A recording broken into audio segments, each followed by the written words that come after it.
studenti nesouhlasí, že ve vedení kraje jsou zástupci komunistické strany. Studenti chtějí protestovat dál. Poslechněte si to. My se chystáme pravděpodobně uskutečnit další demonstraci na Budějovickém náměstí během příštího týdne. Zatím ještě není přesně známo, kdy to bude, ale už víme, že to bude. Václav Klaus nechal projít zákon o církevních restitucích. Prezident ho nepodepsal, ale ani nevetoval, takže od příštího roku začne platit. Podle něj ale zmínil církve před ostatními restituenty. Václav Klaus veto nepoužil, protože podle svého vyjádření nechce vyhrožovat politickou situaci.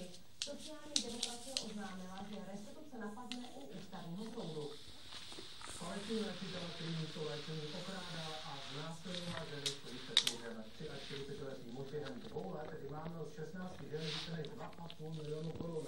A některé z nich dokonce sexuálně zneužil. Uhraničný pohled a sebejistá fůze. Přesně tak získával Brzovič důvěru svých obětí. Teď stojí před soudem a oloupené a znásilněné ženy mu nestojí ani za jediné slovo. Proč se to okrádal? Jano používal na všechny ženy stejnou taktiku. Když mu dají dostatečný obnostelný stav je vyléčí. Ženy oslovovala přes internet a tohle už je jedna. 28letá Hanka z Prahy. Jí Jan Jáno namluvil, že je nemocná. Podle něj měla mít nádor na mozku. Tak je hodná.